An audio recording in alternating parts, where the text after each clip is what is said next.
Hare Krishna, muy buenas tardes a todos los participantes de esta nueva sesión del estudio del Bhagavad Gita. Mi nombre es Rupa Gosai. Gracias aquí a Prabhu Devarshi. Estamos continuando el estudio de esta gran obra literaria, teísta y espiritual.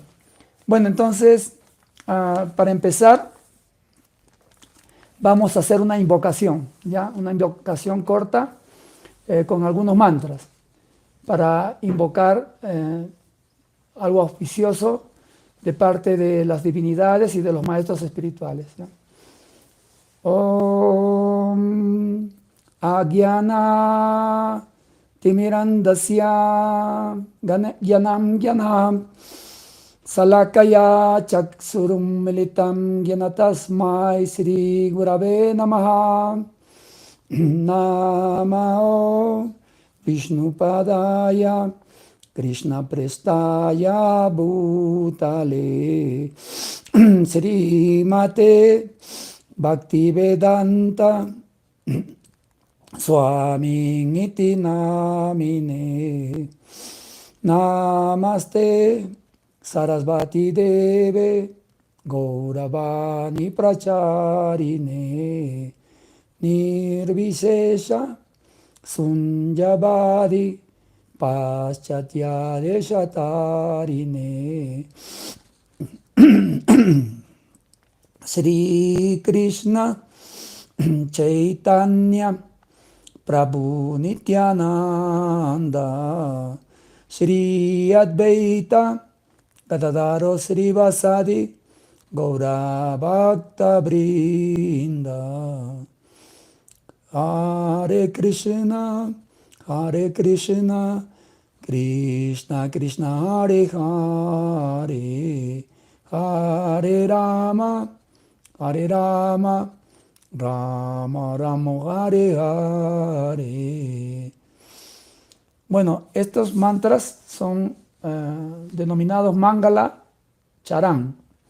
Son ofrecidos a los pies del loto Charan de el maestro espiritual, de los acharyas previos y también a la suprema personalidad de Dios y sus expansiones.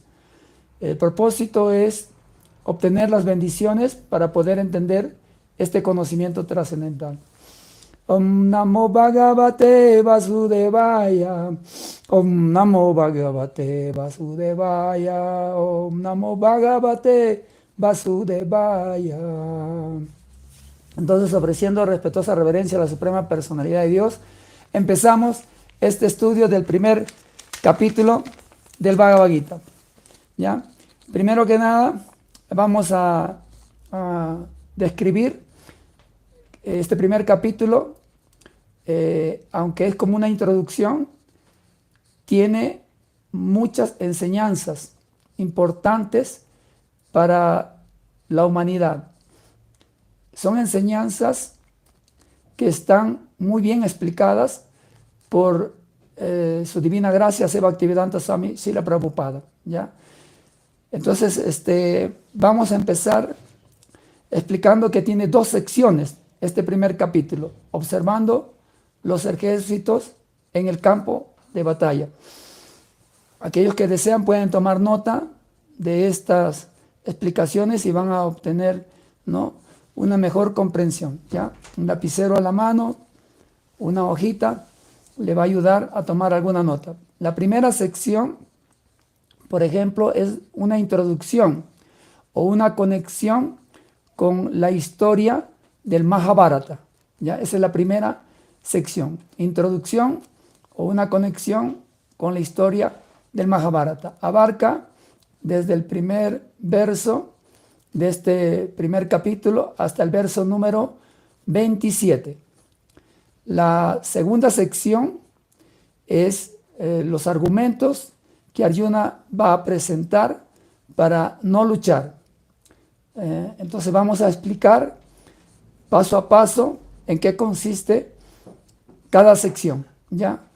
Entonces la primera sección, para empezar, por ejemplo, tiene también 3 divisiones, ya 3 divisiones. La primera división son 11 versos preparativos para la guerra, ya. La segunda división es del verso número 12 al 20, los signos de victoria. Y la tercera sección, del verso 21 al 27, nos explica acerca de Krishna, Bhakta Vatsala, ¿no? Bhakta Vatsala significa que cuán importantes son sus devotos para Krishna, ¿ya? Krishna como el mejor bienqueriente de sus devotos. Así es que vamos a empezar con la primera sección. Explicamos que la primera parte se denomina preparativos para la guerra, ¿no? Versos 1 al 11, ¿ya? Entonces, en esta sección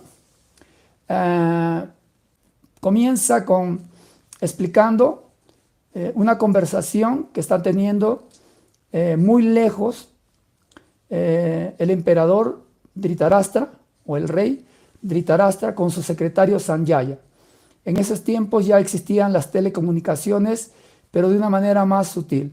Entonces Sanjaya, gracias a la bendición de Srila Vyasadeva, tiene el poder de ver lo que está aconteciendo a cientos de kilómetros, ¿no?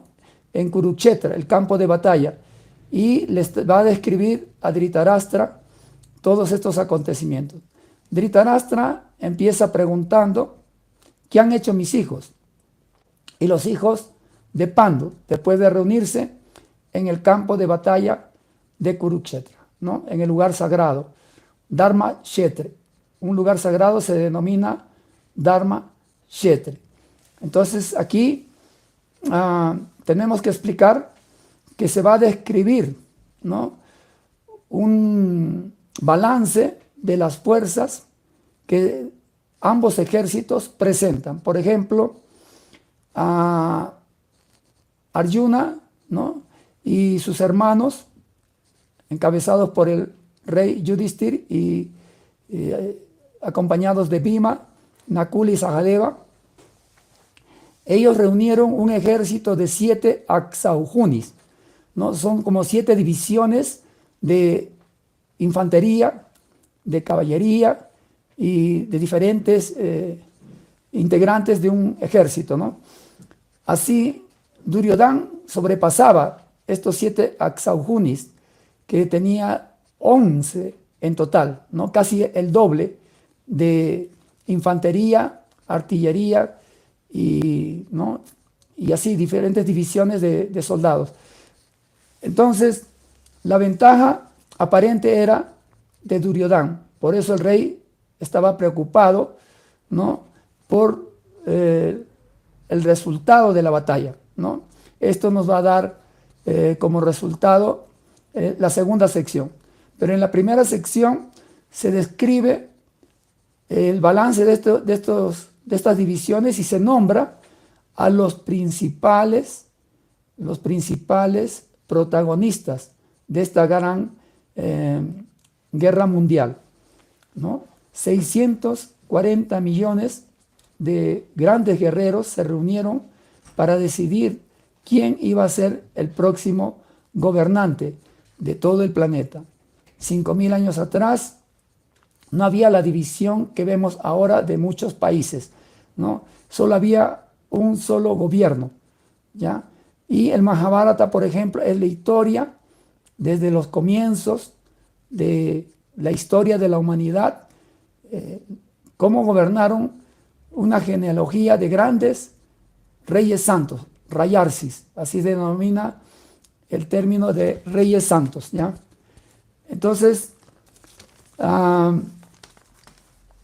esta batalla que se va a realizar en este lugar sagrado tuvo su inicio en otras dimensiones, ¿no? En una guerra cósmica interplanetaria. En este mundo hay una división de fuerzas, del bien y del mal, ¿no? Es el mundo material, es el mundo de las dualidades, de la relatividad. No es el mundo absoluto del mundo espiritual, ¿no? Sino de las dualidades. Por lo tanto, existe el bien y existe el mal. Entonces, los representantes del bien se denominan devas o semidioses, y los representantes del mal se denominan asuras o demonios. Entonces, esta batalla estaba teniendo lugar fuera de este sistema planetario terrestre, y los semidioses estaban venciendo. Los demonios huyeron hacia el planeta Tierra y se escondieron en los vientres de las esposas de los grandes reyes que habitaban el planeta. Hace 5000 años tomaron nacimiento estos demonios como príncipes o reyes, ¿no? De gran poder, y además se sometieron a muchas austeridades para aumentar su poder, ¿no? A prácticas de yoga y algunos rituales que incrementó su poder. Pero ellos tenían una naturaleza negativa, demoníaca. Entonces la tierra estaba sobrecargada. Madre Bhumi, ¿no? La madre naturaleza, la madre tierra, fue a sistemas planetarios superiores, especialmente al señor Brahma, que es el jefe de los semidioses, a pedirle ayuda. Brahma reunió a todos los semidioses y de esa manera pudo trasladarse al océano de leche, Shiro, el océano de leche, donde vive el señor Vishnu, y ahí le plantearon el problema de la sobrecarga de reyes impíos, ¿no? Por lo tanto, el señor Vishnu respondió ante el pedido de los semidioses y dijo que él mismo iba a venir a la tierra muy pronto a resolver el problema, pero que todos los semidioses debían ayudarlo, tomando nacimiento en las principales familias piadosas, ¿no? Los Yadus, los Boyas, así les nombró, para poder luego enfrentar a estos príncipes y reyes demoníacos que ya estaban poblando la tierra. Es así que se nombra, por ejemplo, Arjuna. ¿Quién era Arjuna? Arjuna era el hijo de Indra, ¿no? El principal de los semidioses. Se nombra a Bhima. ¿Quién era Bhima? Bhima era el hijo de Vayu, el dios del viento.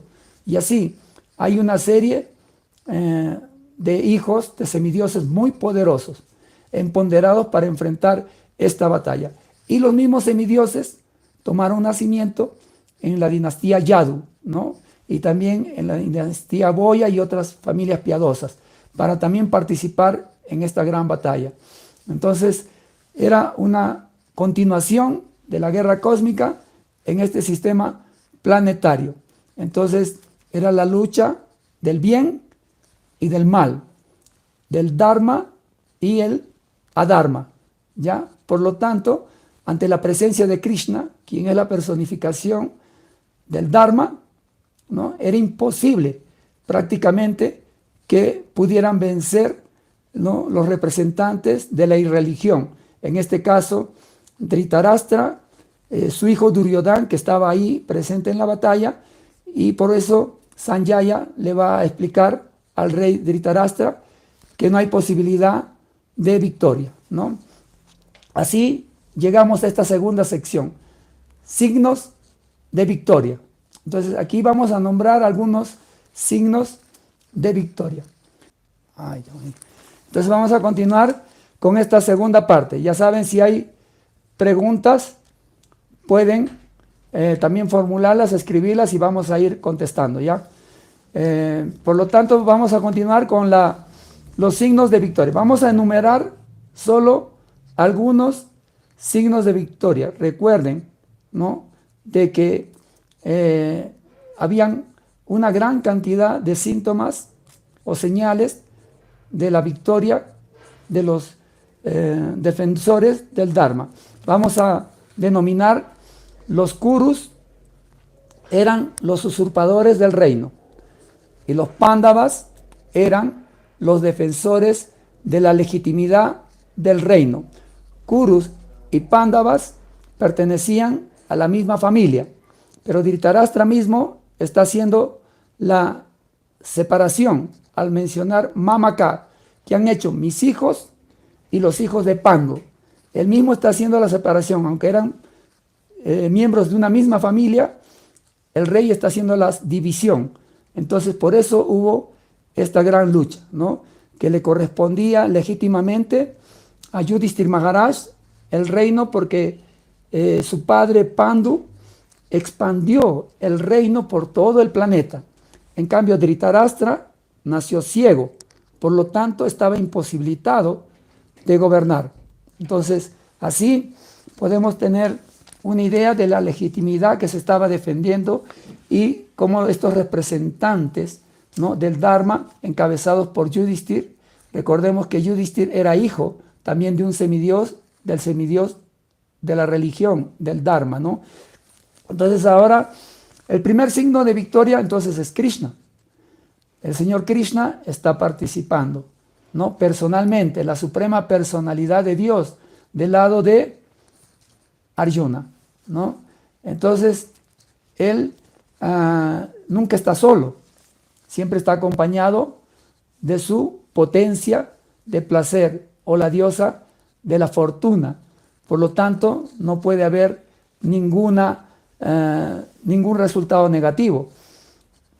Krishna, ¿no?, se explica, es también conocido como Hrishikesh, amo de los sentidos, ¿no? Su presencia no solo le da grandes buenas energías a Arjuna, sino que también él personalmente va a dirigir los sentidos de Arjuna para que él pueda salir victorioso. Entonces ese es otro signo de victoria, porque aquí a Krishna también se le nombra como Hrishikesh. Luego el señor Krishna participó en épocas pasadas como Ramachandra en la lucha contra otro demonio llamado Ravana, en otra gran guerra que se describe en el Ramayana.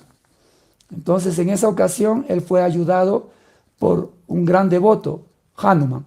Entonces, Hanuman también ahora va a estar presente en la bandera, ¿no?, del carro de Arjuna, ¿no?, Jayapataka, la bandera de victoria, ¿no? Entonces, eso le está asegurando la victoria también a los Pándavas, ¿ya? Por otro lado, también tenemos que el lugar donde se está llevando a cabo la batalla se llama Kurukshetra, ¿no? Y también se le denomina Dharma Kshetra.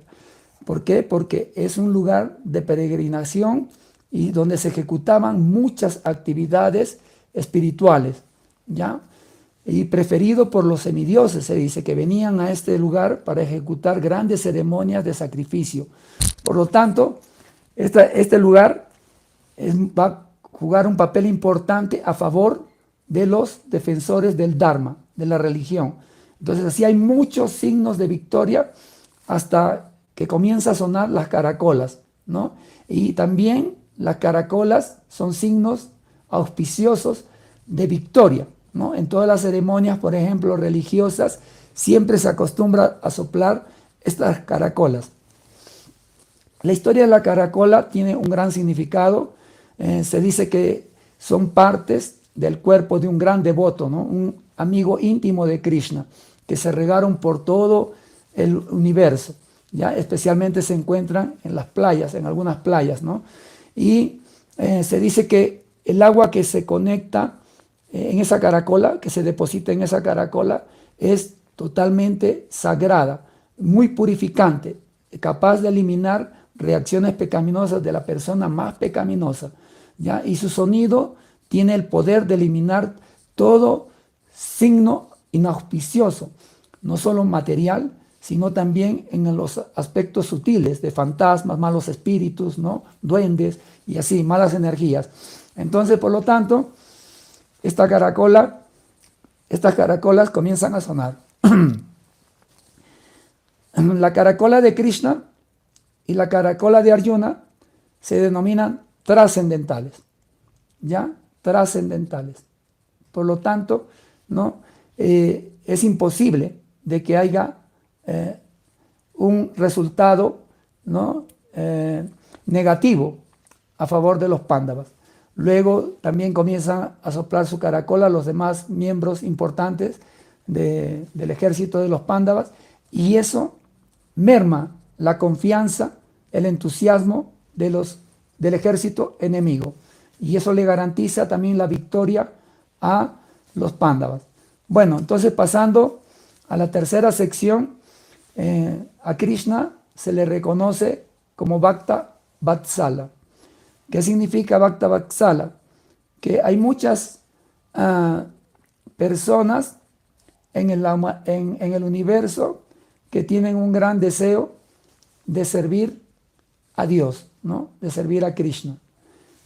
Krishna, por ejemplo, recibe el servicio y la adoración y las oraciones de grandes semidioses, habitantes de sistemas planetarios superiores, de grandes sabios de todo el universo, ¿no?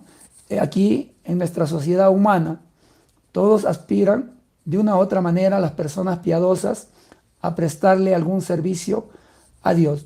Pero en este caso, el Señor Supremo mismo está muy contento de poder servir como el auriga, como el conductor del carruaje de Arjuna, listo para recibir las órdenes de su devoto, ¿ya? Y también de garantizarle, ¿no?, la victoria. En esta batalla, Arjuna enfrentaba guerreros muy poderosos. Por ejemplo, estaba Karna, Bhismadeva, Dronacharya, ¿no? Eran guerreros también de origen divino, ¿no?, muy poderosos. Por las circunstancias se vieron obligados a participar del otro lado, ¿no?, del lado rival, para que Krishna iba a demostrar que por más poderoso que se sea, si están a favor de la irreligiosidad o de la dharma, no es posible la victoria.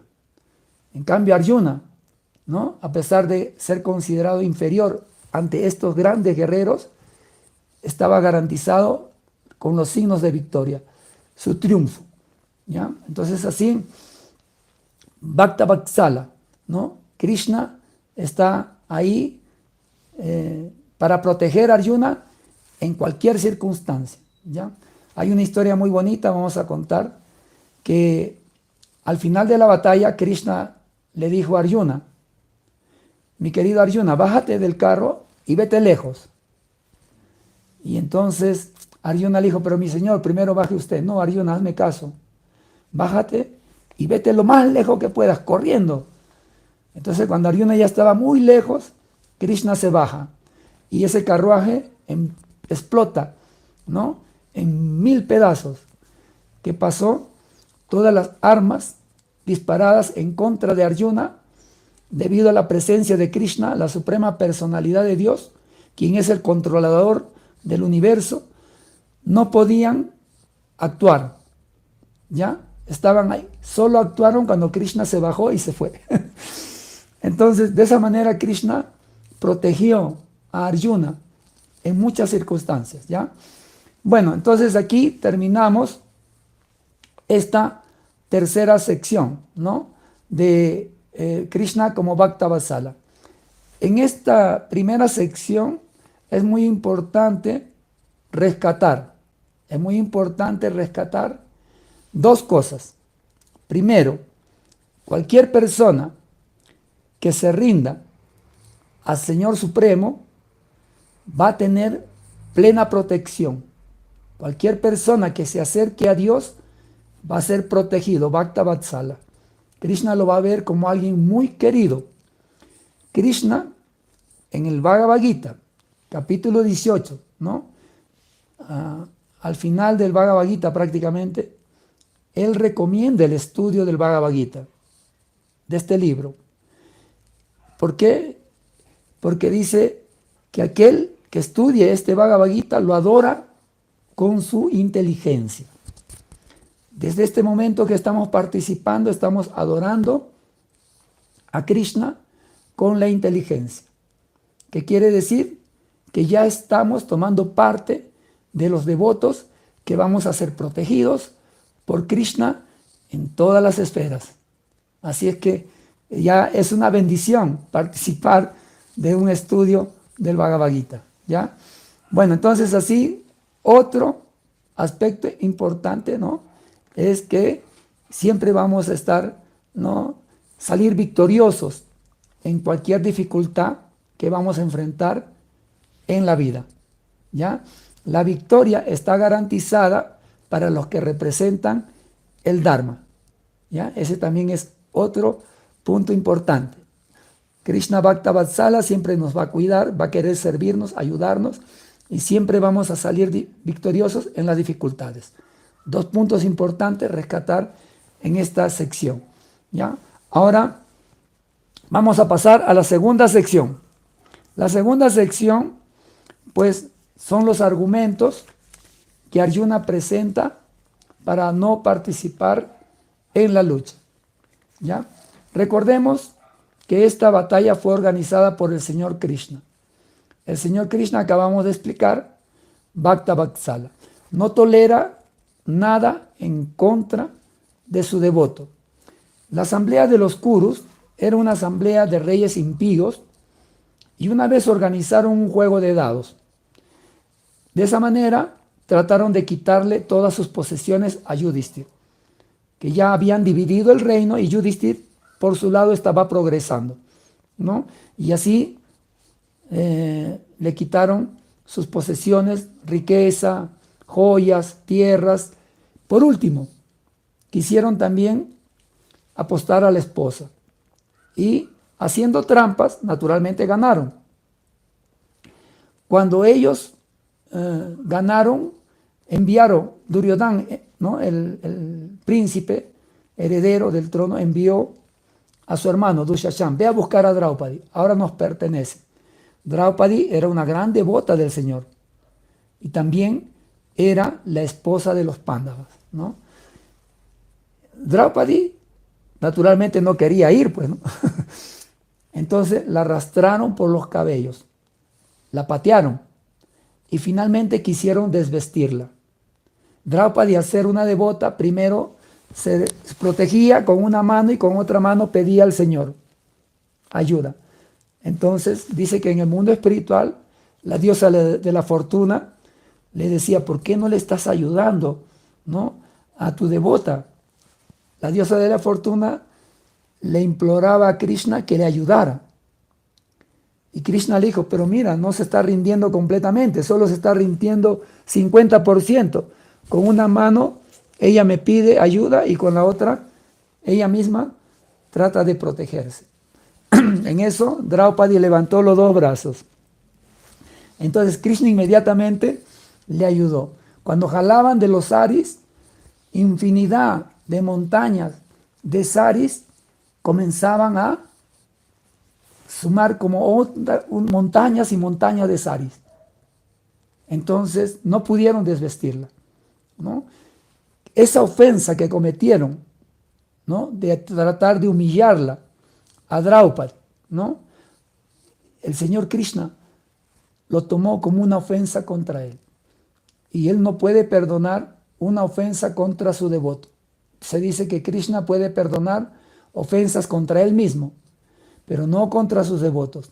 Y esa fue la causa principal de que todos esos soldados se reunieran ahí para participar en esta gran batalla.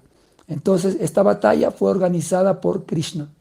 También en el Bhagavad Gita se dice que él viene para restablecer los principios religiosos, ¿no?, aniquilar a los malvados y darle protección a sus devotos. Y luego, como ya contamos al comienzo, Madre Bhumi, la deidad de este planeta Tierra, fue a pedir ayuda para eliminar esta carga negativa de reyes demoníacos. Por lo tanto, en esta batalla de Kurukshetra, Krishna quería eliminar al resto total de los demonios que todavía poblaban la tierra, ¿ya? Entonces, de una sola vez, porque ya estaba terminando sus pasatiempos, reunió en ese campo de batalla a todos los reyes impíos, ¿no?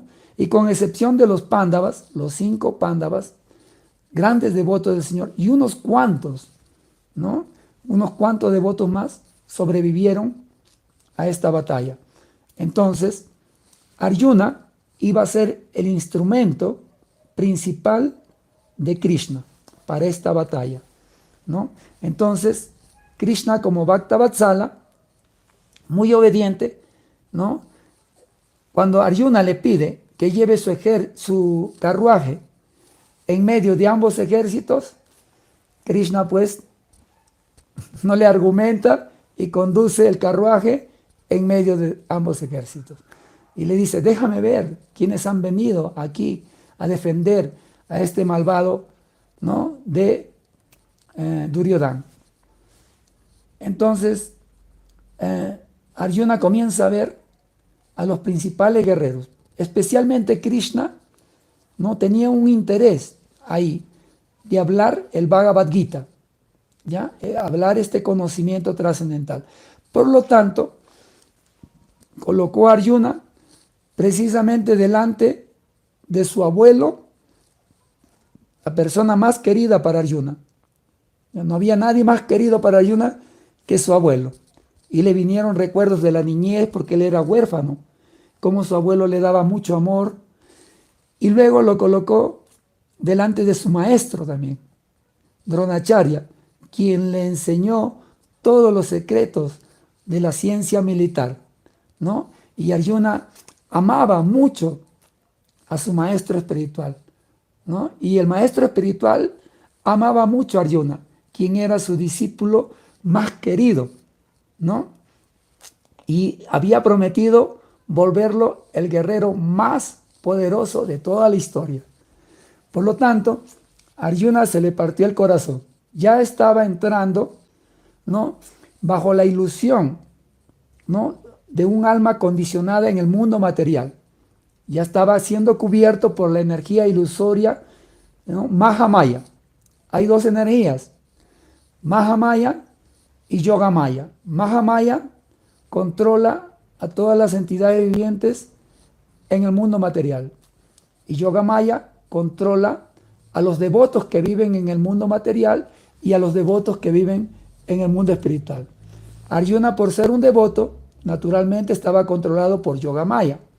Pero Krishna le quitó Yogamaya y le puso Mahamaya para que actuara como un ser humano ordinario. Y es así que Arjuna, ¿no? con su concepto corporal, material, ilusorio, presenta el primer argumento. En los versos 28 al 30, ¿no? están ese argumento de compasión, ¿no? Generalmente en el mundo material se glorifica a alguien que es muy compasivo, ¿no? Pero Arjuna, debido a este síntoma de compasión, ¿no? comienza a mostrar algunos signos, ¿no? de una compasión material. Por ejemplo, se llena de temor, ¿no?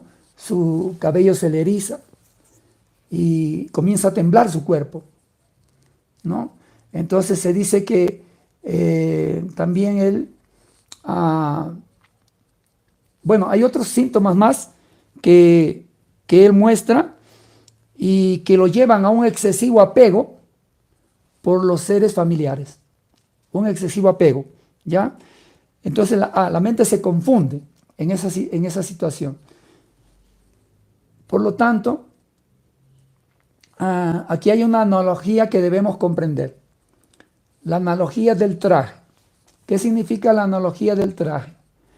La analogía del traje significa que si un hombre, por ejemplo, se está ahogando y otra persona intenta salvarla, se arroja al agua y solo rescata la ropa o el traje, sin embargo deja el cuerpo ahí, ¿será realmente una verdadera acción de compasión o de misericordia? No, el traje no tiene ningún valor. De igual manera, si en este mundo material solo tratamos de beneficiar a las personas a través de la felicidad de su cuerpo, dándoles comida, dándoles abrigo, refugio, ¿no? Entonces no es tan importante como tratar de rescatar al alma de este mundo material, donde está sujeta al nacimiento, la enfermedad, la vejez y muerte, y llevarlas al mundo espiritual. Por lo tanto, la verdadera compasión la tiene un devoto puro de Krishna. Debido a la suavidad de su corazón, él se dedica a actividades misioneras, y esa verdadera compasión, ¿no?, lo vuelve muy querido al Señor Krishna. Entonces hay dos clases de compasión: la compasión material, que no tiene mucho valor, ¿no?, que confunde la mente, y la compasión espiritual, que si realmente es una compasión para beneficiar el verdadero ser, el alma eterna que le pertenece a Dios. De esa manera, en actividades misioneras complace a Dios, ¿ya?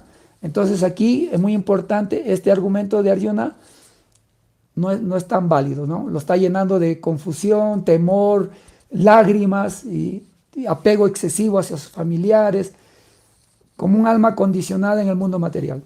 Bueno, luego, el siguiente argumento que Arjuna presenta, voy a tomar un poquito de agüita.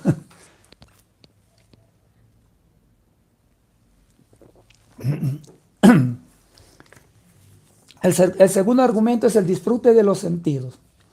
Para esto es muy importante entender cuál es el verdadero interés de la entidad viviente en el mundo material, ¿ya?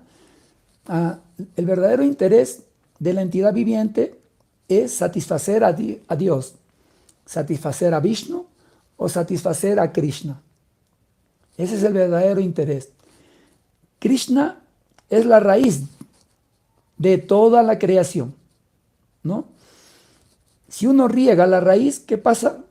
Todo el árbol se nutre y se satisface. De igual manera, si nosotros le damos felicidad a Krishna, Krishna va a estar feliz. Y nosotros vamos a sentir una gran felicidad. Un nombre de Krishna es Govinda. ¿Qué significa Govinda? El que da placer a los sentidos, a las vacas y a la tierra. Pero eso no significa que el deber de Govinda es darnos felicidad a nosotros. Krishna es Dios. Es al contrario. Es nuestro deber darle placer a Govinda. Y de esa manera nuestros sentidos van a experimentar una felicidad muy grande, ¿ya? Entonces hay que conocer bien cuál es el verdadero interés de la entidad viviente. En este caso, Arjuna, debido al apego excesivo hacia sus familiares, él quería disfrutar, como cualquier persona en el mundo material, en compañía de sus seres queridos, ¿no? Quería disfrutar en compañía de sus seres queridos y ahora tenía que enfrentar esta batalla, y al tener que matarlos, pues él pensaba de que no iba a poder ser feliz, ¿ya? Pero es muy importante entender que la verdadera felicidad es satisfacer a Krishna. Esa felicidad es eterna y nos lleva al mundo espiritual, a una vida eterna. Pero esta felicidad temporal se acaba con el cuerpo. El cuerpo tiene un comienzo, un final. Así es que es muy importante entender. Todo esto va a ser motivo de todo el contenido del Bhagavad Gita, ¿no? Aquí solo estamos explicando un pequeño adelanto de lo que va a ser todo el Bhagavad Gita, ¿ya? Ahora bien, continuamos. Vamos al tercer argumento de Arjuna. ¿Cuál es el tercer argumento de Arjuna? El temor a las reacciones pecaminosas. Para eso es muy importante, ¿no?, entender un poco de lo que es la ley, ¿no?, lo que es la ley, la justicia, ¿no?, de una sociedad. En la cultura védica, ¿no?, había también una justicia que era ejecutada por los reyes santos, ¿no? Los reyes santos se encargaban de aplicar la justicia. Entonces, por ejemplo, habían agresores que debían ser castigados con la muerte. Y en el Bhagavad Gita se menciona 6 tipos de agresores, ¿no? Primero es aquel que, por ejemplo, trata de envenenar a una persona, ¿no? Le da veneno. Segundo, es aquel que le quema la casa, ¿no? Le quema la casa. Luego, tercero, es aquel que le roba la riqueza. Cuarto, aquel que le expropia la tierra.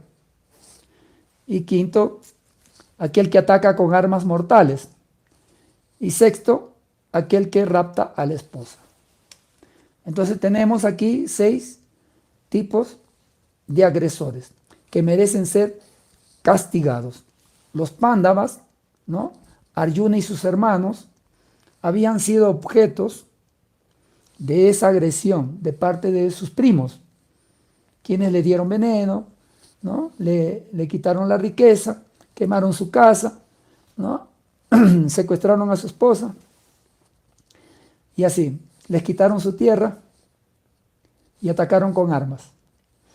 Por lo tanto, no había ninguna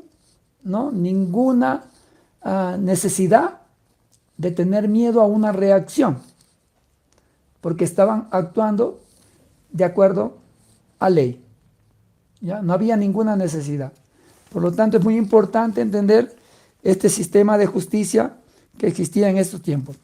Luego, Arjuna era un kshatriya, un guerrero. Naturalmente, el deber de un guerrero es aplicar justicia, ¿no?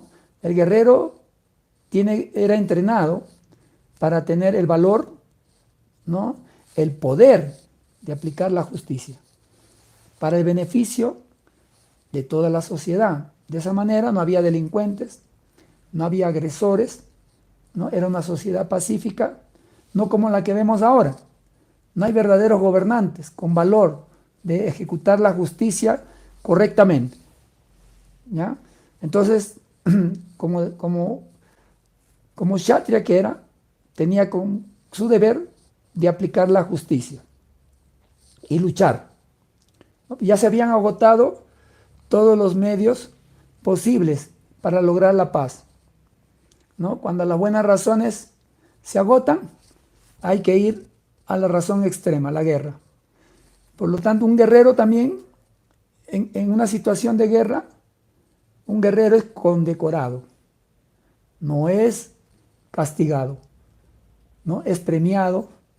Y en este caso, se va a ver mucho más adelante también, Krishna le va a explicar a Arjuna que un guerrero que muere en un campo de batalla o disfruta de la victoria y del reino que, ¿no?, logra recuperar, o se va a los planetas celestiales a disfrutar de una felicidad celestial por el cumplimiento de su deber en defensa del Dharma, de los principios religiosos. Entonces, esto es muy importante porque a veces parece que, wow, tener que actuar de una manera buena parece, ¿no?, religioso, pero no es así, ¿ya? Por eso aquí el Bhagavad Gita es la última palabra en Dharma, en principios religiosos. Bueno, el cuarto argumento que Arjuna presenta es temor a que las tradiciones religiosas se pierdan, ¿no? Las tradiciones religiosas. En toda sociedad vemos algunas tradiciones religiosas. Hay en bondad, en pasión e ignorancia. Aún así, todas son de mucho beneficio para la sociedad, ¿ya? Es importante. Pero solo las tradiciones religiosas, ¿no?, en una sociedad, sin la práctica del servicio devocional, la difusión, la enseñanza del servicio devocional, no tiene ningún valor. Las tradiciones religiosas sin servicio devocional no tienen ningún valor en la sociedad. No se logra el propósito. Las tradiciones religiosas son para que la gente, ¿no?, pueda tener en contacto con Dios, con algo religioso, y se interese por el servicio devocional a la suprema personalidad de Dios. Comience a investigar qué hay detrás de estas tradiciones religiosas. Y lo que hay detrás es que hay que llegar a Krishna. ¿no? Al amor puro por Krishna, que solo se puede obtener mediante el servicio devocional. Por lo tanto, ¿no? ¿Qué es servicio devocional? Complacer a Krishna. ¿Quién había organizado la guerra? ¿Cuál es el deber de Krishna? Limpiar la carga negativa de la tierra, ¿no? Eliminar a los reyes demoníacos, restablecer a sus devotos. ¿Y quién le iba a ayudar? Arjuna. Iba a complacer a Krishna. Pero ahora Arjuna no quería luchar. Entonces no quería ejecutar servicio devocional. Entonces estaba defendiendo las tradiciones religiosas y se estaba oponiendo al servicio a Krishna. Por lo tanto, ¿no? Krishna le va a explicar bien qué realmente es beneficioso para la sociedad. Entonces Arjuna está presentando todos estos argumentos, más el argumento de la indecisión, que se va a ver en el segundo capítulo, ¿no? En otra próxima ocasión que tengamos oportunidad de poder hablar nuevamente del Bhagavad Gita, ¿ya? Pero Arjuna está presentando estos argumentos para no luchar. Estos argumentos están basados en algunos principios religiosos, ¿no? Pero Krishna va a presentar principios religiosos superiores. ¿Dónde lo va a presentar? Ahora, en el Bhagavad Gita. ¿Ya? De eso se trata todo el estudio del Bhagavad Gita. En el comienzo del capítulo 2, ahí Krishna va a empezar a explicar el verdadero Dharma Shastra. ¿Ya? Bueno, yo voy a parar aquí si hay alguna pregunta y esperamos también sus comentarios. Como dicen, si le gustó, denle like, apriete la campanita, ¿no? y comparta el video con otros amigos, ¿ya? Bueno, gracias a todos, Hare Krishna. Muy amables. Nos vemos la próxima. Hare Krishna.